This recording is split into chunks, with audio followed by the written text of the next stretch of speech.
भारत के top 10 gangsters के बारे में बताने वाले हैं। दोस्तों आपको बता दें कि इनमें से ज्यादातर गैंगस्टर को स्थानीय पुलिस ने गिरफ्तार करके सलाखों के पीछे डाल दिया है। वहीं कुछ गैंगस्टर पुलिस द्वारा किए गए एनकाउंटर में मारे जा चुके हैं। जो गैंगस्टर अभी भी फरार है, पुलिस उन्हें पकड़ने में जुटी हुई है। दोस्तों अगर आपको लगता है कि इस लिस्ट में किसी का नाम छूट गया है तो आप हमें कमेंट करके जरूर बताएं। हम जब कभी भी इस वीडियो का पार्ट 2 बनाएंगे तो आपके द्वारा कमेंट किए गए नामों को जरूर शामिल करेंगे। दोस्तों इस लिस्ट में 10वें नंबर पर नाम आता है बिल्लू सांडा का। यह उत्तर प्रदेश सहारनपुर का रहने वाला है। इस पर 3 हत्याओं सहित लूट, डकैती और रंगदारी के दर्जनों आपराधिक मामले दर्ज हैं। इसे वर्ष 2015 में गिरफ्तार करके जेल में बंद कर दिया गया था, लेकिन जनवरी 2017 में कोर्ट में पेशी के दौरान यह सदर हवालात की जाली तोड़कर 3 कैदियों सहित फरार हो गया था। फरार होने के बाद इसे कई कारोबारियों को रंगदारी के लिए धमकी दी। हालांकि कुछ दिनों बाद ही पुलिस ने इसे फिर से गिरफ्तार कर लिया था। गिरफ्तारी के समय पुलिस को इसके पास से एक पिस्टल, कारतूस और चोरी की एक बाइक बरामद हुई थी।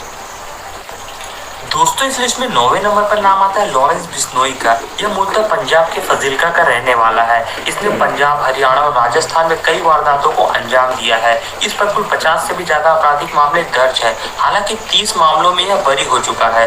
वर्ष 2011 में अपने साथी छात्र नेता के ऊपर हमला करने के आरोप में इसे गिरफ्तार कर लिया गया था। जेल जाने के बाद यह जमानत पर बाहर आया, लेकिन इसके कुछ दिनों बाद ही इसे पिस्टल और कारतूस के साथ फिर से गिरफ्तार कर लिया गया।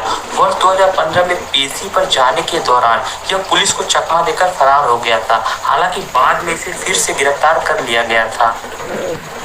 दोस्तों इस लिस्ट में 8वें नंबर पर नाम आता है उत्तर प्रदेश और उत्तराखंड के कुख्यात गैंगस्टर सुनील राठी का। इसने वर्ष 1999 में जुर्म की दुनिया में कदम रखा था, जब कुछ बदमाशों ने इसके पिता की हत्या कर दी थी। इस पर हत्या के प्रयास और लूटपाट के दर्जनों आपराधिक मामले दर्ज है। बीजेपी विधायक कृष्णानंद राय की हत्या के आरोपी माफिया डॉन मुन्ना बजरंगी की जेल में गोली मारकर हत्या करने के बाद सुनील राठी का नाम सुर्खियों में आया था। सुनील राठी फिलहाल बागपत जेल में बंद है। दोस्तों इस लिस्ट में 7वें नंबर पर नाम आता है हरियाणा के कुख्यात गैंगस्टर पपला गुर्जर का। इसने अपनी गुरु की हत्या का बदला लेने के लिए जुर्म की दुनिया में कदम रखा था। इस पर हत्या के प्रयास और मारपीट के दर्जनों आपराधिक मामले दर्ज हैं। इसे फरवरी 2016 में अपने गुरु की हत्या के बदला लेने के लिए किए गए 4 हत्याओं के आरोप में गिरफ्तार कर लिया गया था। 1 साल तक जेल में रहने के बाद सितंबर 2017 में महेंद्रगढ़ कोर्ट में पेशी के दौरान इसके साथी इसे भगाकर ले गए थे। हालांकि पुलिस ने इसे फिर से गिरफ्तार कर लिया था। इसके बाद सितंबर 2019 में इसके साथियों ने पुलिस स्टेशन पर हमला कर इसे फिर से भगाकर ले गए। दोस्तों इस लिस्ट में 6वें नंबर पर नाम आता है दिल्ली के कुख्यात गैंगस्टर नीरज भवाना का। इसे फिरौती के धंधे का किंग भी कहा जाता है। इस पर हत्या, किडनैपिंग और जबरन वसूली के कुल 100 से भी ज्यादा आपराधिक मामले दर्ज हैं। इसने वर्ष 2004 में पहला कत्ल तब किया था जब यह नाबालिग था। दोस्तों आपको बता दें कि नीरज भवाना ने ही कुख्यात अमितपुरा को भरी कोर्ट से गोलियां चलाकर भगाकर ले गया था। इसी वजह से इस पर मपोका जैसी कड़ी धाराएं लगा दी गई थी। हालांकि बाद में इसे गिरफ्तार कर लिया गया था और फिलहाल यह जेल में सजा काट रहा है। दोस्तों इस लिस्ट में 5वें नंबर पर नाम आता है पंजाब का रॉबिन हुड कहे जाने वाले रुपिंदर गांधी का। 22 वर्ष की उम्र में ही यह गांव का सरपंच बन गया था। इतना ही नहीं, यह राष्ट्रीय स्तर का फुटबॉल खिलाड़ी, चंडीगढ़ की पंजाब यूनिवर्सिटी का छात्र और स्थानीय यूथ आइकॉन था। गांव वालों के लिए एक प्यारा लड़का था, पर गांव के बाहर लोग इसके नाम से कांपते थे। यह शुरुआत से ही कई राजनीतिक लड़ाइयों में शामिल था, इसलिए बहुत से गैंगस्टर और नेता इसे अपने रास्ते का रोड़ा समझने लगे थे। इसके दुश्मनों की संख्या दिन प्रतिदिन बढ़ती जा रही थी और वो सभी इसे रास्ते से हटाना चाहते थे। दोस्तों आपको बता दें कि 9 सितंबर 2003 में इसकी बेरहमी से हत्या कर दी गई थी। इसे 5 सितंबर को अगवा करके सलोड़ी गांव में रखा गया था और यहीं पर इसे 2 गोलियां मारकर भाखड़ा नहर में फेंक दिया गया। जब पुलिस को इसकी लाश मिली तो पुलिस ने चोरी छिपे इसका अंतिम संस्कार कर दिया, ताकि इसके चाहने वाले इसकी मृत्यु पर किसी तरह का प्रदर्शन न कर सके। आपको बता दें कि रुपिंदर गांधी की अंतिम संस्कार को लेकर कई तरह के मतभेद होते आए हैं। पुलिस का कहना है कि उन्हें कभी भी गांधी की बॉडी मिली ही नहीं। आपको बता दें कि रुपिंदर गांधी की जिंदगी पर 2 पंजाबी फिल्में भी बन चुकी हैं। दोस्तों इस लिस्ट में चौथे नंबर पर नाम आता है पंजाब के कुख्यात गैंगस्टर सुक्खा कहलो का। इसका ज्यादातर समय करतारपुर के कहलवा गांव में बीता है। इसके माता पिता दोनों ही एनआरआई हैं। इस पर 50 से ज्यादा आपराधिक मामले दर्ज थे, जिसमें हत्या के प्रयास और लूटपाट के मामले शामिल हैं। दोस्तों आपको बता दें कि इसने लव मैरिज की थी और शादी के बाद यह पत्नी के साथ ऑस्ट्रेलिया चला गया था, लेकिन वहाँ पत्नी के साथ विवाद होने के बाद यह वापस जालंधर आ गया। वापस आने के बाद यह बुरी संगति में पड़ गया और फिर इसी के साथ जन्म हुआ कुख्यात गैंगस्टर सुक्खा कहलो का। दोस्तों आपको बता दें कि जनवरी 2015 को पुलिस की मौजूदगी में 15 से 20 हमलावरों ने सुक्खा पर 60 से ज्यादा गोलियां दागकर उसकी निर्मम हत्या कर दी थी। उस दिन पंजाब पुलिस सुक्खा को नाभा जेल से जालंधर अदालत में पेशी के लिए लेकर गई थी। जालंधर अदालत में पेशी भुगतने के बाद गैंगस्टर सुक्खा को जब वापस नाभा जेल ले जाया जा रहा था, उसी समय फिल्मी स्टाइल में पहुंची 2 फॉर्च्यूनर कार ने पुलिस वैन को घेर लिया। इसके बाद कार से आए हमलावरों ने सुक्खा पर गोलियां बरसाना शुरू कर दिया। कई गोलियां लगने की वजह से मौके पर सुक्खा मारा गया था। दोस्तों इस लिस्ट में तीसरे नंबर पर नाम आता है राजस्थान के कुख्यात गैंगस्टर आनंदपाल सिंह का। इसका खौफ राजस्थान के साथ पड़ोसी राज्य हरियाणा, दिल्ली और यूपी में भी था। यह हमेशा खतरनाक हथियारों से लैस रहता था और इस पर हत्या, डकैती और लूटपाट के दर्जनों मामले दर्ज थे। यह मूलतः नागौर का रहने वाला था और वर्ष 2006 में इसने जुर्म की दुनिया में कदम रखा था। इसके बाद इसने कई बड़े अपराधों को अंजाम दिया। वर्ष 2006 में ही इसने राजस्थान के डिडवाना में जीवन राम गुदारा की गोलियों से भूनकर उसकी हत्या कर दी थी। इस हत्या के अलावा भी डिडवाना में इस पर 13 मामले दर्ज थे।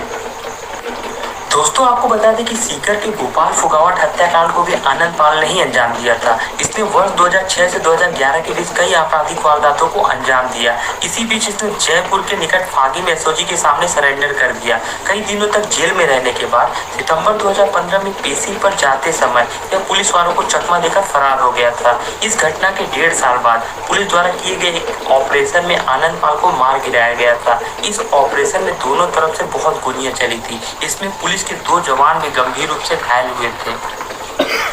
दोस्तों इस लिस्ट में दूसरे नंबर पर नाम आता है उत्तर प्रदेश के कुख्यात गैंगस्टर श्री प्रकाश शुक्ला का। वैसे तो उत्तर प्रदेश में ऐसे कई माफिया रहे हैं जिनका नाम अंडरवर्ल्ड से जुड़ा रहा है, पर श्री प्रकाश शुक्ला एक ऐसा नाम था जिससे जनता ही नहीं बल्कि यूपी पुलिस और नेता भी खौफ खाते थे। यह 90 के दशक में यूपी का सबसे बड़ा डॉन था जो खौफ और आतंक का दूसरा नाम बन गया था। वर्ष 1993 में एक युवक ने श्री प्रकाश शुक्ला की बहन को देखकर सीटी बजा दी थी। इस पर श्री प्रकाश शुक्ला ने उस युवक की हत्या कर दी थी। यह उसके द्वारा किया गया पहला जुर्म था। इस हत्या के बाद वह जुर्म की दुनिया में आगे बढ़ता चला गया। श्री प्रकाश शुक्ला के ताबड़तोड़ अपराध पुलिस और सरकार के लिए सिरदर्द बन चुके थे। सरकार ने इसके खात्मे का मन बना लिया था। इससे निपटने के लिए स्पेशल टास्क फोर्स का निर्माण किया गया। इस फोर्स का पहला टास्क श्री प्रकाश शुक्ला को जिंदा या मुर्दा पकड़ना था। सितंबर 1998 में एसटीएफ को खबर मिली कि श्री प्रकाश शुक्ला दिल्ली से गाजियाबाद की तरफ आ रहा है। इसके बाद एसटीएफ उसकी कार का पीछा करने लगी। जैसे ही उसकी कार इंदिरापुरम के सुनसान इलाके में पहुंची, एसटीएफ ने उसे घेर लिया। एसटीएफ ने उसे सरेंडर करने को कहा, पर वह एसटीएफ पर फायरिंग करने लगा। जवाब में एसटीएफ ने भी फायरिंग की, जिसमें श्री प्रकाश शुक्ला मारा गया था। दोस्तों इस लिस्ट में पहले नंबर पर नाम आता है मन्या सुर्वे का। इसने मुंबई की कीर्ति कॉलेज से ग्रेजुएशन किया था और जब इसने अपराध की दुनिया में कदम रखा तो इसने अपने साथ पढ़े कुछ दोस्तों को भी अपनी गैंग में शामिल कर लिया।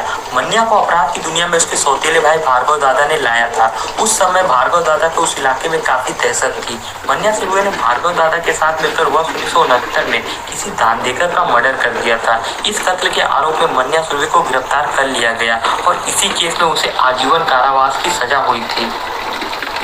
सजा के बाद मन्या सुर्वे को मुंबई की बजाय पुणे की जेल में रखा गया था, लेकिन सजा दिए जाने से मन्या सुर्वे सुधरने की बजाय और ज्यादा खुखार हो गया और जेल में बंद डॉन सुहास भटकर के छोकरों को पीटने और मारने लगा। इससे जेल प्रशासन उससे परेशान होकर उसे वहां से निकालकर रत्नागिरी जेल में शिफ्ट कर दिया। नाराज मन्या सुर्वे ने वहां भूख हड़ताल कर दिया और तबीयत बिगड़ने पर उसे एक सरकारी अस्पताल में भर्ती कराया गया, जहाँ पर मौका मिलते ही वह फरार हो गया। वहां से फरार होने के बाद मन्या सुर्वे मुंबई आ गया और नए सिरे से गैंग का निर्माण किया और सैकड़ों वारदातों को अंजाम दिया। जैसे जैसे मन्या सुरवे की दहशत बढ़ती जा रही थी, वैसे ही मुंबई में कानून व्यवस्था पर सवाल उठने शुरू हो गए। तमाम आलोचनाओं के बाद जब मुंबई पुलिस की नींद खुली तो उन्होंने मन्या सुरवे और उसके गैंग के लोगों की तलाश शुरू कर दी। पुलिस ने सबसे पहले वर्ष 1981 में शेख मुनीर को गिरफ्तार किया।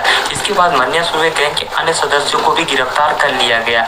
पुलिस लगातार मन्या सुरवे की तलाश में जुटी हुई थी। इसी बीच 11 जनवरी 1982 को मन्या वडाला के अंबेडकर कॉलेज के पास स्थित एक ब्यूटी पार्लर में अपनी गर्लफ्रेंड से मिलने आया था, जिसकी खबर पुलिस को लग गई और पुलिस ने उसी दिन मन्या सुरवे को मुठभेड़ में मार गिराया था। दोस्तों, तो ये थे भारत के टॉप 10 गैंगस्टर। दोस्तों, अगर आपको लगता है कि इस लिस्ट में किसी का नाम छूट गया है तो आप हमें कमेंट करके जरूर बताएं। हम जब कभी भी इस वीडियो का पार्ट 2 बनाएंगे तो आपके द्वारा कमेंट किए गए नामों को जरूर शामिल करेंगे। दोस्तों, अगली वीडियो आप किस पर चाहते हो वो भी नीचे कमेंट करके बताओ। ये वीडियो अगर आपको अच्छी लगी तो लाइक और शेयर जरूर करें। इसी तरह की और वीडियो के लिए हमारे चैनल को सब्सक्राइब करें। मिलते हैं अगली वीडियो में, तब तक के लिए